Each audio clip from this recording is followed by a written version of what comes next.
Here's a segment from the latest edition of St. Charles Parish Today, a monthly local talk show. When the idea for a 30,000 square foot public facility was floated in 2009, two major goals for the building became apparent.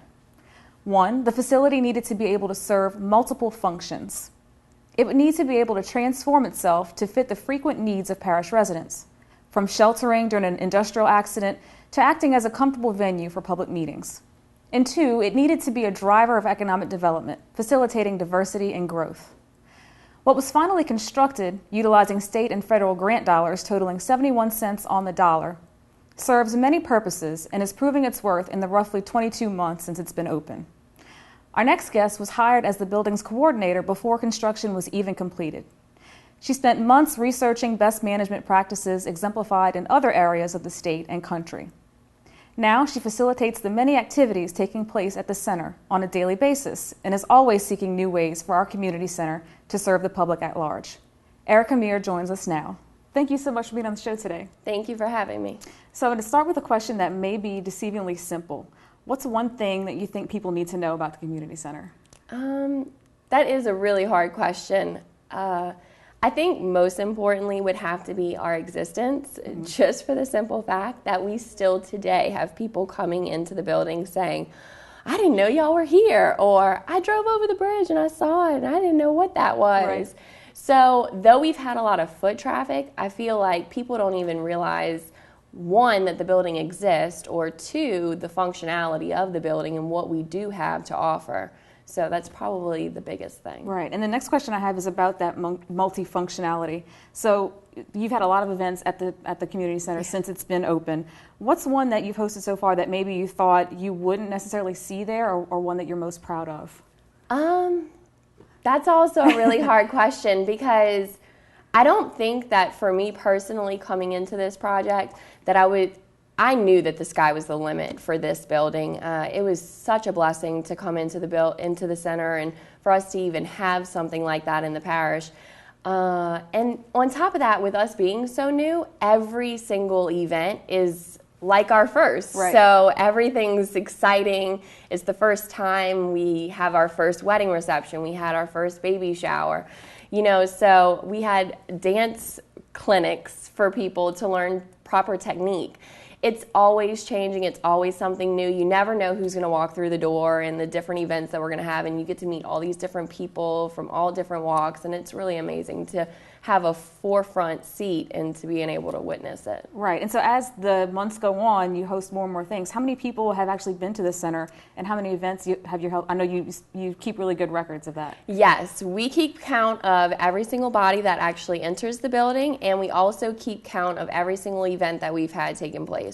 And most of the time when I tell people, they don't believe me, because it's crazy to wrap your head around the amount of people that we've been able to accommodate. But actually, it's over 72,000 people we've been able to accommodate since we've been open, which that's only been about 22 months that we've been open. We took occupancy a couple months before that, so we just made our 2-year birthday of actually having employees in the building, but 22 months since we started our first parish event, which was the Veterans Day luncheon that we do every year. And then we also started our private rentals a few months after that.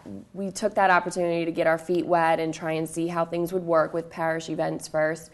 Then we did our first rental in May. So we've had about 15 months worth of private rentals, give or take, since we opened our doors. Okay, well that's awesome. So is there anything you want to add, anything, information for people that may want to rent the building, that may have an event coming up? Some of the biggest things that people don't really realize that we offer is for private rentals, that is a rental opportunity to use the building. We have an in-house caterer that's amazing, Messina's Catering and Events. They're superb. They've done so great with all of our events that we've had at the building. They can customize menus for people. So it's not just rental opportunities. I think that's a big misconception with the building, is that the only way you can use it is if you rent it. We also are open Monday through Friday, 8:30 to 4, at all business hours. Whenever the doors are open, we might be closed for parish holidays and whatnot, but we open the gym up to the public. So you can come in, sign a clipboard, and simply go in the gym and use our basketball courts, or you can use our walking track. And it's a lot better than getting in that summer heat Right. or in the winter. Right. So that's available. If we have a setup going on, sometimes it might be closed, which our website, it's fully up and running now too. That is a great tool. It has everything that you could possibly think of on it, from the programming that we have in the building, the calendar of our events, as well as you can fill out rental reservation forms to get the ball rolling if you do want to have a birthday party, an anniversary, a reunion, whatever it may be. Again, the sky is the limit. We can accommodate just about anything. And the other thing is like the programming that we have there. We do things that are like community ed. The school board, they do something similar to this where they have instructors that come in and they teach a class 6 to 8 weeks. It's 1 day a week and it's for a couple of hours. Well, we started implementing the same thing. We just got done with a soccer clinic over the summer and it was really great. So this is good for small business owners who maybe aren't to that level yet and they have a trade or a skill, but they can't really get that storefront up and running yet. We're that avenue for them. They get their rental waived, they apply a fee for their participants, and they get a percentage of that fee at the end of it.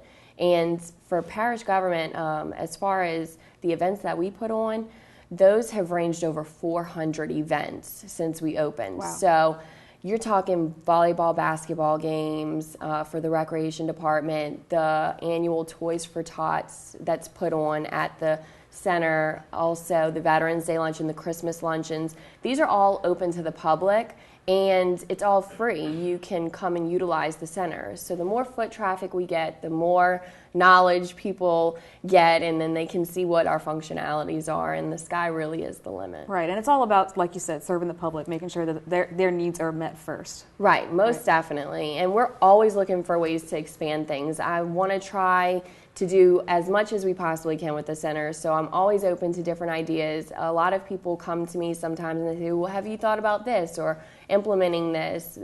Any day that the building's not getting used is a bad day, so we want to make sure that the utilization is definitely there for the patrons. All right, well, this was an awesome interview. Thank you so much for being here. Thank you. Watch the entire episode at www.scptoday.com or on SCP TV.